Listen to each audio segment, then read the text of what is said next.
guys, it's Kim here, and welcome to Top 5 Games of 2016, something that has become a little bit of a tradition on my channel, where every year I talk to different members of the Yogscast and get their hot take on what their games of 2016 are. So later on this series, I'll be talking to other people, but first I will kick things off with my top 5. Except I have a little bit of a problem in that in trying to come up with this list, I actually have ended up with a top 10.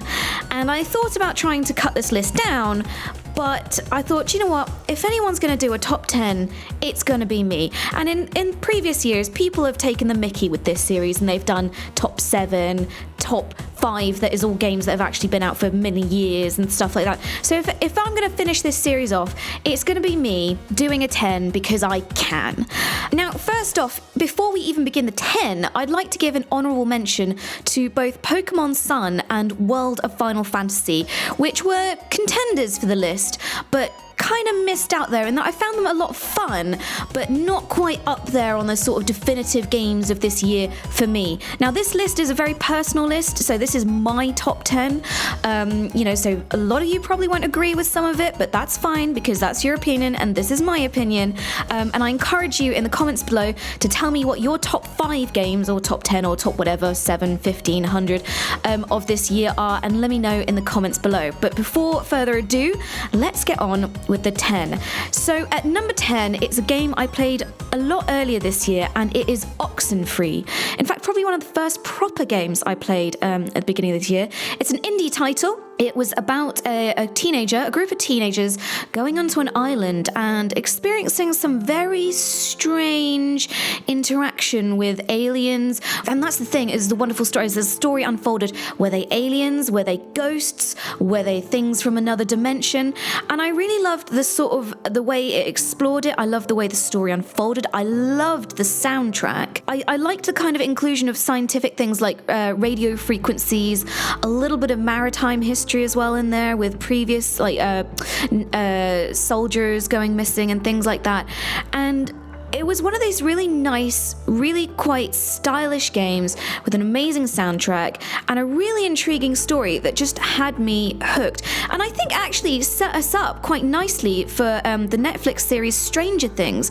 I feel like there were quite a few similarities between the two titles. So as two things I've enjoyed this year, Stranger Things and Oxenfree, really good way to start off the year. And that brings us into number 9, which is Abzu. Abzu was something I didn't even know was in development. And to me, it was made by the same guys who made Journey, which was a PS3 title a couple of years ago. And in the same sort of thread of things, it was absolutely beautiful. One of the most beautiful games I have played this year. And it was also insanely calming and relaxing and so full of color. And it was just an absolute joy to play. In the same vein as Journey as well, it did have a storyline and a kind of a deeper narrative alongside it. And it's a game that kind of I spent a lot of time just swimming about, enjoying the kind of surroundings and enjoying just discovering things and just playing with dolphins and whales and sharks and fish. And, that's a very strange thing to say about a game. It was quite short, but the joy and the kind of the calming nature of it that I took from it really kind of stuck with me for a long time, and for ages I was kind of going back to it when I wanted something to just unwind after a horrible long day, which is why it's made it to the top 10. Number 8 will probably come as no surprise, is Stardew Valley. Again, this is something that completely took me by surprise earlier this year, and a lot of my games in the top 10 this year are games that I've played until the wee small hours in the morning. So I believe there were several instances where I stayed up until 4 in the morning playing Stardew Valley, which is quite an achievement for me because I like my sleep and I'm normally in bed by 10, 11 o'clock. So for a game to make me want to stay up and happily stay up until 4 in the morning multiple times, it's a pretty important game to me. And Stardew Valley, in the same kind of thread of Abzu, was incredibly relaxing. It was great to play a game where it was just nice. It was a nice game, and it kind of scratched that itch where back in the day I used to be obsessed with Harvest Moon, and it really scratched that itch that I've been missing from a lack of kind of new Harvest Moons. Building a farm, reclaiming the land, unlocking the next thing. I can't wait to see what they do with multiplayer, although ultimately I kind of do just enjoy playing it on my own, in my pajamas, scratching myself into the wee small hours of the morning. But yeah, so that's Stardew Valley at number 8. Number 7 is going to be a controversial one. And I hope you listen long enough to understand why it's in the list at all. Number 7 is No Man's Sky. Now, let's step away a bit from all the kind of public stirring of Hello Games and Sean Murray not delivering on what they promised and not living up to the hype standards and stuff like that. When I saw No Man's Sky, I didn't really follow the development. I didn't really follow the announcements. So I never actually saw any of the stuff about the promises about being to play online and all that. The only impression I had from it when I kind of first heard about it was open world space, procedurally generated, flying around space, exploring planets. And to me, who's a sci-fi fan, that really kind of, that had my attention, and I was happy with just that. And it delivered on that front for me. From the second I took off on my ship and started exploring, I was hooked. I don't know what it was. Again, I think the kind of, it allowed me to unwind. It was a game where I didn't really have to think a lot. And it was a game that I played while I had the entirety of Star Trek Deep Space Nine on and watched the entirety of that. And it was very good as an accompaniment to that. I can see why people are angry about it. I can see why there are criticisms about it. But like I said, this top 10 is a personal list, and it's games that I personally really enjoyed and sank a lot of time into. And I think I've sunk about 30 hours into the game, and I'm nowhere near the end. I'm nowhere near the middle of the universe or whatever path that's I'm choosing. I've kind of gone off the path a little bit, and I don't know how it ends. I'm interested in the new updates as well, the base building and whatever else Hello Games have planned and promised new updates. So I'm very, very much interested. And I will admit, I have stopped playing it after 30 hours. I got really busy and I stopped playing it. So I am just in the middle of space somewhere. But I'm really excited to go back to it once all the new updates come in, start rolling in. You can't take away from me that feeling of enjoyment I had of just flying around space. I loved the feeling of just flying around space, landing on new planets, discovering new things, and the language is what got me, was all the kind of, the reason I really enjoyed playing it was discovering all the languages of the Gek and all the other races, and trying to uncover all the temples and the artifacts and things like that, and trying to solve the challenges that they gave there. Yes, it's a very simple game, and yes, I will admit it did get repetitive, which is why I stopped playing it, but it took me 30 hours before I got to that point where I was like, do you know what, I'm not feeling this anymore. And that's why it's in the list, because you can't take away the fact that I spent 30 hours very happily just wandering through space, being in space and enjoying it. And there were some very small human moments I felt in that game. One of them was when I first upgraded my spaceship. I found an abandoned spaceship on a planet, fixed it up, and it really took me it was a bit of a wrench when I took off in the new ship and then passed overhead and saw my old spaceship, which I flew quite a lot at that point, on the planet. And I landed the new spaceship nearby again. And I went back into my old spaceship and I kind of flew it back into the back of a cave that I'd landed nearby, so that it was protected by the storms and the weather, and it just had a nice little cave to kind of live in until the next person found it. Obviously, next fictional person found it, not real life person. And then I must admit, when I flew off again, having tucked it away in this little cave, I did feel a little like, oh, that ship has brought me so far, and I'm leaving it behind. And yeah, I know this is a totally thing that I just generated myself, but for me, that was enough to put it firmly into some sort of list of top games of 2016 for Kim. So I hope you understand why, and I understand the criticism and I understand the controversy and I understand the anger, but for me personally, No Man's Sky was definitely one of my games of this year. Moving on to number 6, and we have the Turing test. So you guys know me, I love my indie titles, I love story-based games, and I was obsessed with the Turing test. I started playing it at 2 o'clock one afternoon, and I kept playing it until 2 in the morning, and I couldn't put it down. I loved the puzzles. I loved the kind of the real cerebral nature of the puzzles, and some of those puzzles were tough. I loved the sci-fi setting. I loved that it was on Jupiter. Like I said, sci-fi is totally my thing, and I really enjoyed the kind of moral arguments that unfolded in it. I'm not going to do any spoilers in case you haven't watched my series. I thoroughly encourage you to do so because it is one of my favorite Let's Plays that I did this year.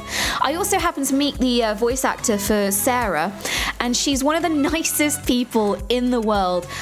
She's also going to be in the next Life is Strange. She didn't tell me anything more than that, but incredibly warm, talented woman. And yeah, the Turing test, again, it just really scratched that itch of sci-fi, of story, which is something I feel was quite lacking this year, was indie story games. Last year we had a fair few. We had Everybody's Gone to the Rapture, Her Story, a whole bunch. And this year I feel like there was less kind of those really story-driven titles. So Turing Test really was a welcome game to me. I absolutely adored it. The other thing I thoroughly enjoyed about it was the discussions that it started with you guys, because that's one of the joys of this job, is when I play a game like last year with Everybody's Gone to the Rapture and Her Story, where you guys really get involved. And I really enjoyed the discussions that you guys were having around the Turing test on my subreddit, on YouTube and stuff like that. And it was so great. Like, these are the interactions that I enjoy the most, is kind of these philosophical, theoretical, scientific debates that we get into. And so, yeah, I really enjoyed the Turing test, and I really enjoyed exploring it with you guys. Now, with the first 5 out of the way, we can get to the actual 5 that you guys probably were expecting in this. And in at number 5, it's probably going to surprise you. It is a 3DS game called Yokai Watch. Now, Yokai Watch came to my attention earlier this year because of a brand deal that I did with Martin, and I did the brand deal because I was really interested in the cartoon of Yokai Watch that came out at the same time. I'd watched a couple of episodes and I was hooked. I thoroughly love Yokai Watch. I think it is one of the funniest cartoons I've watched in a long time. It's silly, it's childish, it's got a lot of kind of, it's got that kind of sense of humor where there's a lot of adult jokes that will fly over the heads of children, but adults are like, say what? Did they just really say that? I love the IP. Yes, it's very similar to Pokemon, but I think it works in a different way to Pokemon. It's almost a little bit more grown up, and maybe for me, who's become a little bit, disenchanted with recent generations of Pokemon that just look like adorable little igloo things, I really like the kind of the darker monsters and yokai that come out, like with some quite tragic stories in the similar vein of like Cubone from Pokemon. I really like the idea that yokai are representations of emotions, or they make you do things like, become a delinquent, or, experience sadness or anxiety. And, there are yokai that help you overcome that, like Happy Air and stuff like that. So as both a cartoon and a game, I thoroughly have enjoyed Yokai Watch this year. I blasted through season 1 of Yokai Watch in, I think, a couple of days. And the game itself is a lot of fun to play. It's incredibly silly. I really like the whole, the world that it's set in. I always enjoyed games that are sort of set in a Japanese setting, so, you're eating onigiri and things like that to give you health boosts. And yeah, it's just such a fun, light-hearted world to explore. I have endless amounts of love for Komasan and Whisper, and Jibanyan is pretty much my spirit animal. Like Jibanyan the cat who just, eats chocolate and has an obsession with girl bands. Like, it's just perfect. It's the perfect game for me, and it's so lighthearted and funny that, you know, Yokai Watch is actually one of the few games I've finished this year, actually finished, which is no mean feat given that it's a big, meaty, RPG, I guess. Like, well, it's like Pokemon but with yokai instead. So yeah, I mean, this one deserves an entry on my top 5 just because I have sunk so much time into it and thoroughly enjoyed every single second.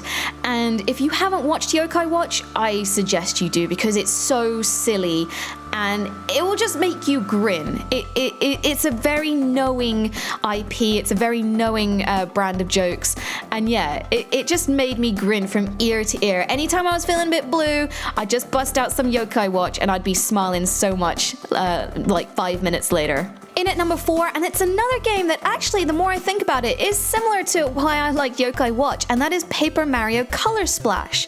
Now, this was the first Paper Mario I've ever played, so it took me by surprise just how much I enjoyed the RPG nature of it.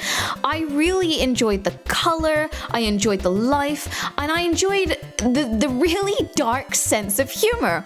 That's the thing that surprised me the most about this, was how incredibly knowing, and again, that sort of thing where they had jokes for adults that would fly over the heads of children but make adults just like, oh my god, like, I can't believe they just said that.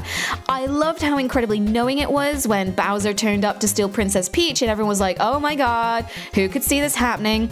And I always remember, like, when everyone's asking me in the office, like, whether it was fun to play, the story I always told them was the moment where I knew this game was for me, and it was in the cavern level when you find the shy guy that is draining a toad in the corner of the cavern, and then he just flips over backwards and starts walking towards you like a crazy spider creature, and all the music is crazy and dark.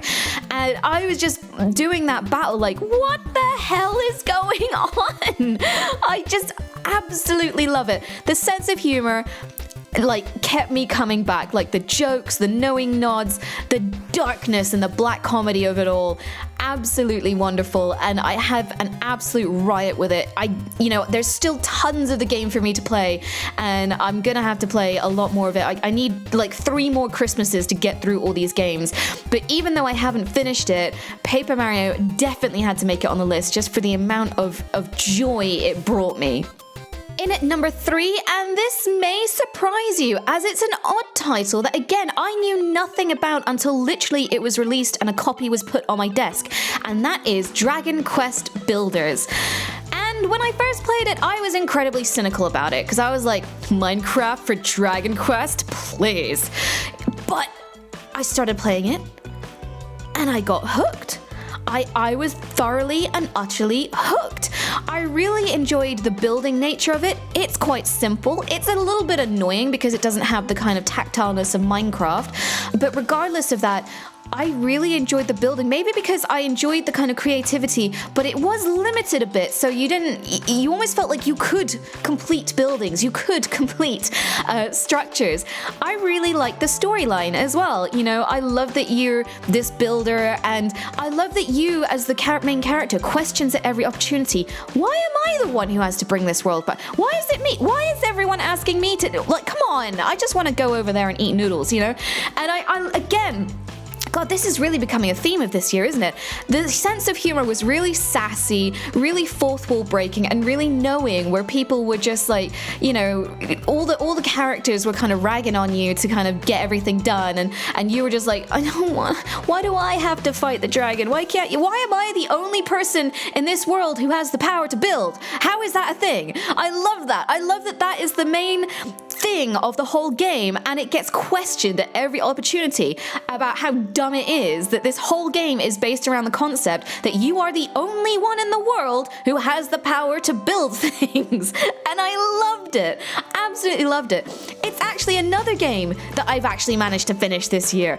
And this never happens for me. I never finish games, and along with Yokai Watch, I've actually finished Dragon Quest Builders, Holy Mother of God. And just as I finished it, Square Enix announced, hey, we're doing a second one next year.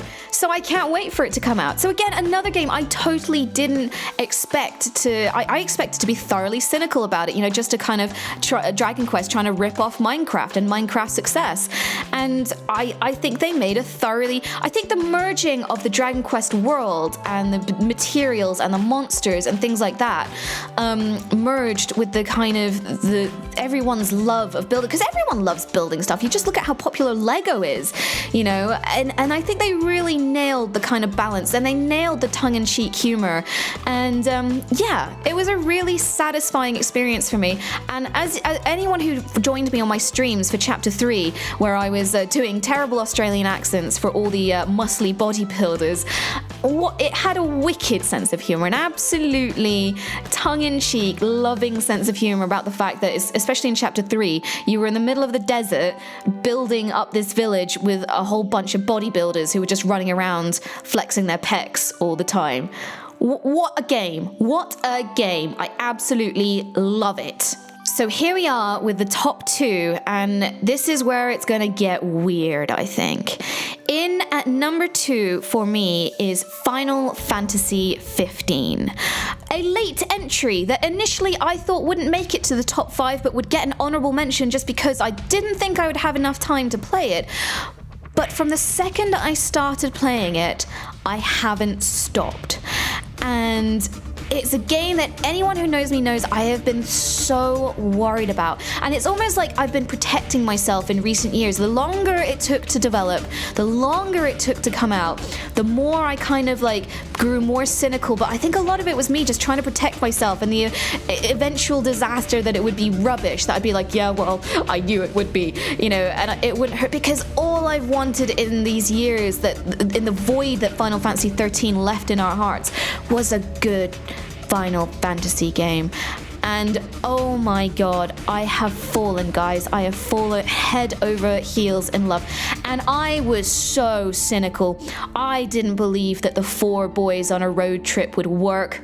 I didn't believe the combat change would work. And part of me, still a part of me a little bit is like, this doesn't feel quite Final Fantasy-y enough for me just yet, because, it feels a little bit like Fallout and Grand Theft Auto, where I'm exploring the wasteland and doing side quests and doing things like this. But then something will happen, like some story element will happen, or something will get introduced, and I'm like, oh, that's so Final Fantasy. And I'm not going to spoil anything, but yeah, there's a few things that have happened since my stream where I was like, oh my god, and those little Final Fantasy itches just, they were scratched, and I felt that kind of addiction from old Final Fantasy games again, that I felt that need to always be in the game, and when I'm not playing the game, to be thinking about the game and thinking about things. Don't get me wrong, it's a very silly game. As you can see from all the selfies that I keep on putting up on my Twitter account, the fact that you can take selfies in the game and post them on Twitter is ridiculous.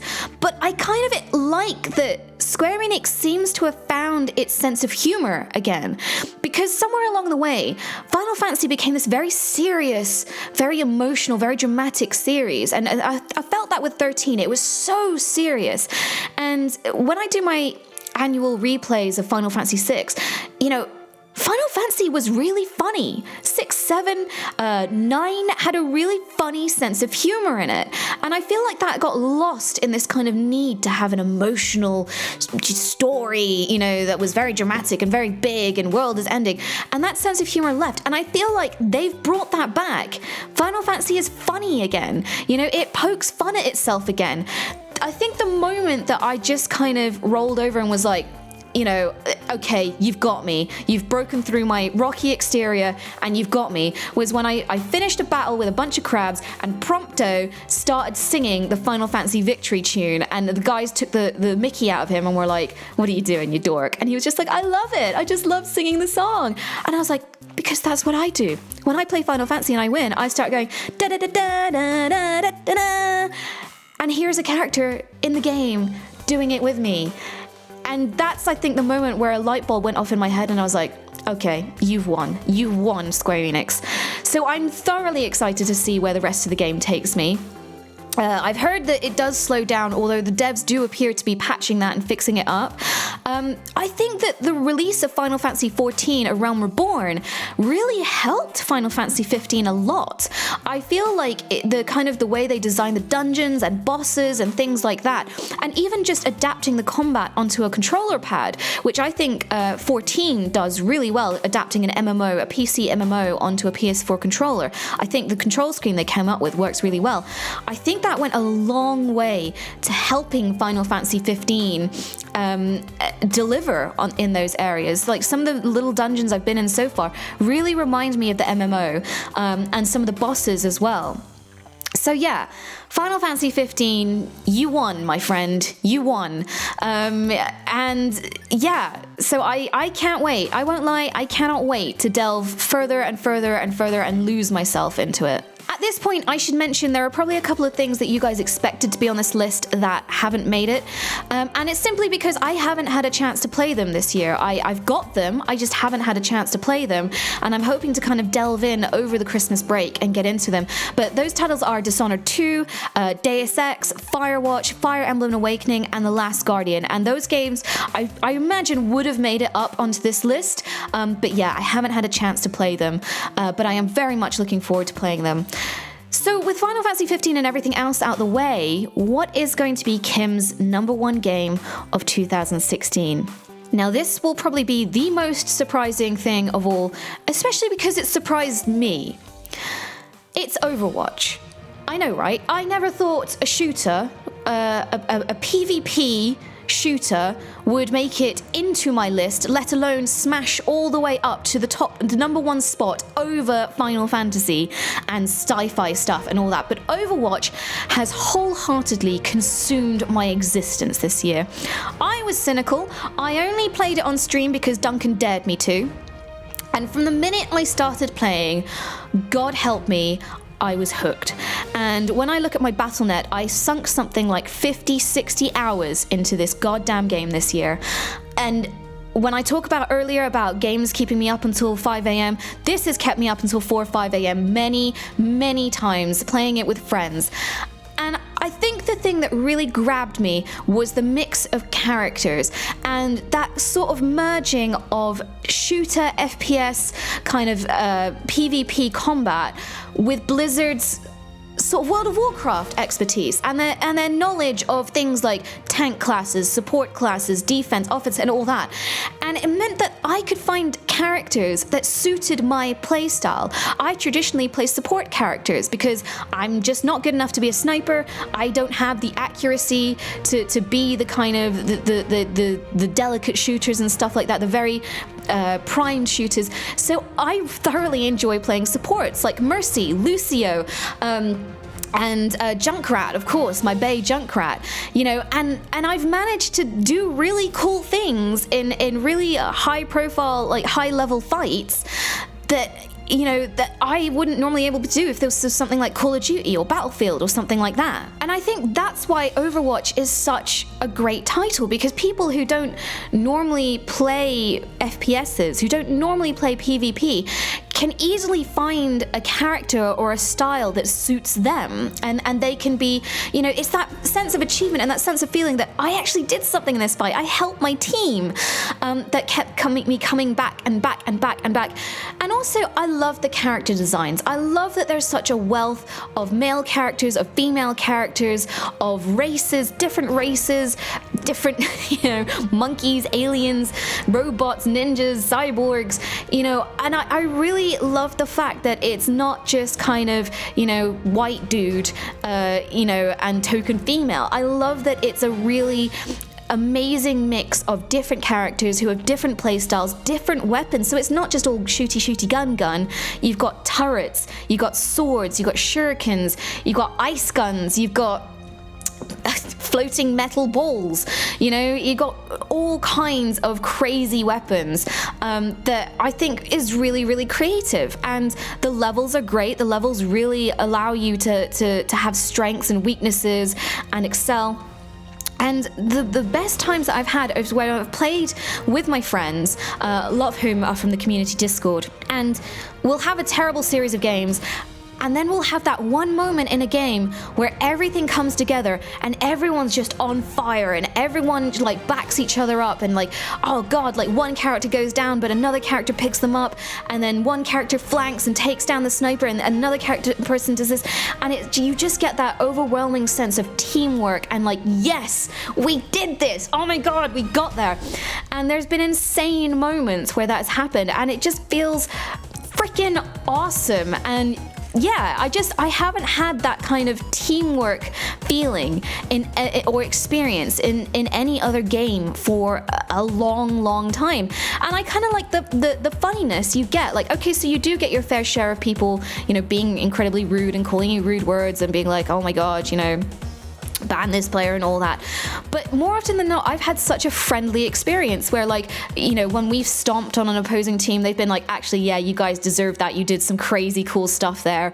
Or like, you know, where we've lost and they've been like, no, it was cool, you know, and things like nods and kudoses between people where it's like, oh my god, Junkrat, why? You know, and I found it an overwhelmingly friendly experience, actually, which surprises me because, you know, normally online FPSs are a pretty toxic environment and I have no patience for that, but I haven't found that with Overwatch. And so yeah, I think for that alone and for the fact that I have played, you know, so much this year and really enjoyed the characters they've brought out, it deserves my #1 spot, which is incredibly surprising to me, but there we go.